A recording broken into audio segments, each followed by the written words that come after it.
try the next experiment and the next and the next and the next. That's what it is. It is redeeming the failure because we learned so much about what's possible. That's the name of the game. That's what this is about. Yes, redeeming failure. I know a little bit about redeeming failure. Happy to share some of that. I have 3 startups, all of whom had horrible failures, but were redeemed.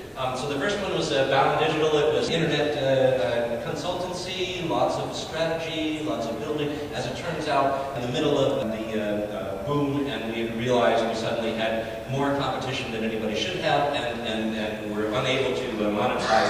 However, we did build one thing, a product which allowed lots of documents to be handled. It turned out that's exactly what R.R. Donnelley needed. And so that was the first success. There was a second company, as a competitor to eBay. Believe it or not, we could actually beat eBay at one time, and we almost did, except that one thing that we did build that was exceptionally different from eBay's was a business function which allowed the whole auction itself to be white labeled. As it turns out, that's exactly what InfoSpace needed. And so the next day, Jane came and bought us the lock, stock, and barrel for the technology. Wasn't exactly with the exit plan. Another one was a Quintero, which was a software as a service model. Ultimately, it was competing with the large giants in the industry. And as it turns out, being number 2, the ABIS strategy, where you're number 2 and try harder, actually leads to a financial event much faster. So the giant failures and redeeming yourself from them is actually, I can attest, a very good way of moving forward. However, you may not recognize, and then hopefully we'll talk a little bit about how to recognize this, the disenfranchisement, and how to be able to react accordingly, and how to pivot, and hopefully we'll find some examples from your audience. And disruption is not limited to the startup and the student world. Those of you who raised your hands earlier, understand you are the bullets. You are the disruptors. There is a whole class of company shaking in their boots. I know because I'm working for one now who is very concerned about what's happening with disruption in their marketplace. You might recognize the company. It's a well-known brand. It's Army General. He has a very long white beard. Anyway, the more important thing is there's a great sign in the Entrepreneur Center. Those of you who haven't been yet to the Entrepreneur Center in Nashville should visit. Wonderful place and tremendous things happening there. But one of the signs, and I'm paraphrasing, says, somewhere out there in a garage is a guy forging a bullet with your company's name on it.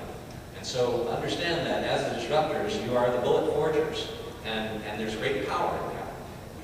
And so if you think of your business as a 3-legged stool, there's 3 legs. The one leg is technology, one leg is process, and one leg is people. So, and while it is true that while you listen, you might actually hear the width of the bat as it's coming to hit you in the back of the head. Prior to that, it might be good to look for opportunities as you go along and you build and develop your business for pivoting on any one of those 3 feet. Where's the opportunity to change your technology up? Where's the opportunity to bring in new or perhaps adopt old and more moving towards simple, changing your technology pieces? Where's the opportunity to change your process? If you find efficiencies lacking, if you find best practices within the industry and other, stealing is the best form of flattery, and people. So, one is to drink the Kool-Aid and recognize that you are the individual and be responsible and own that. The other thing is to recognize that perhaps you have drank too much of the Kool-Aid and there are other individuals who have better opinions. Being open to others and welcoming diversity of opinion into your closed circle is often important and can give you opportunities or show you where you might have an opportunity to pivot on one of those 3 legs. Other things I would like to address here are more specific to those people who are sitting here. Are anybody working right now on a pivot?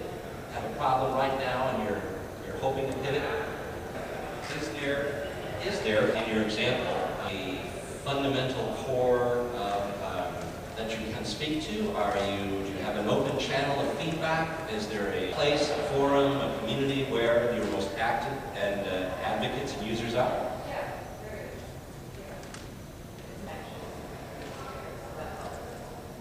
The connections community are ultimately things which help drive a business. And while in the past it may not have been critical or maybe not recognized as critical, certainly it can help drive a business.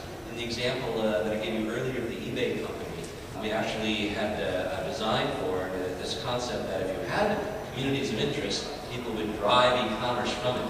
The reality is that you need content managers. You need people to actually do and be working in that community to move it along. It's almost as hard as getting an audience to ask questions. You have to move it along. And so what we did was we actually went to About.com and did a swap deal with them. So a little bit of advertising money, and from About.com got their guides to come in and be the community managers.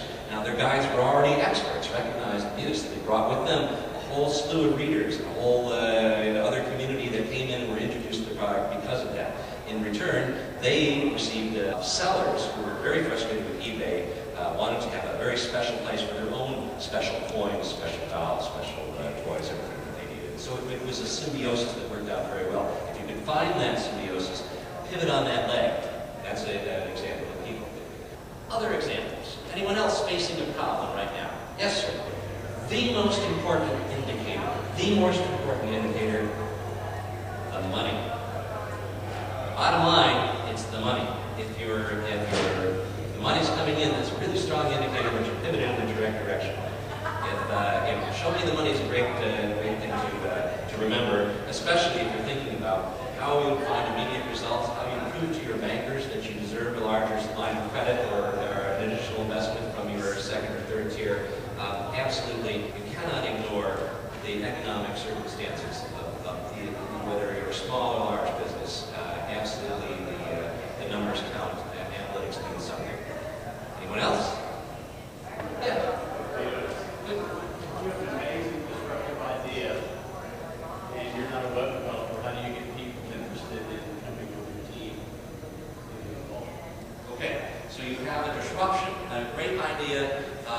You're not even, it's not even a matter of pivoting, or it's pivoting from an individual to bringing on a team. And persuasion, I think, is part of leadership. Goes to the question earlier about how do you involve people if you can't pay them off. How can you pay people off? What is it that drives? What is it that motivates? What is it that changes the mind of the Luddite who doesn't text or anything yet? So how do you do that? And so are there ways to embrace not just the incredibly good idea? Is there a way to persuade that you are more interested not only in the good and the great ideas, but the insanely great idea, to borrow John's thing? So what is insanely great about your thing? What is the most passionate thing that moves you? And how can you focus not on the tactical and the individual things, the money, the time, the people, the construction, but how can you focus on that, ultimately that vision? Remember, because it's not about changing completely, it's about within your vision pivoting slightly. And how can you keep that vision alive and challenge others to do that? Now, everybody's challenged differently. If you're trying to challenge a salesperson, you challenge them with money. If you're trying to challenge an artist, perhaps you're challenging them by engaging them and showing their work among their peers, which is really motivating to creative individuals. If you're trying to challenge technology folks, it's a lot like that scene in Apollo 13, where they came into the room and dumped all that junk on the table and said, we've got to build an air conditioner out of this to save them. That's what technology folks like. So inspire your people, inspire the people who you're trying to move, and especially those who have more power than you and hold the checkbook. It's important to not only communicate your passion, but communicate it in such a way as those people would be moved by it. It's my sincere hope that you will all, rather than reboot, be able to pivot. Thank you very much for your time today.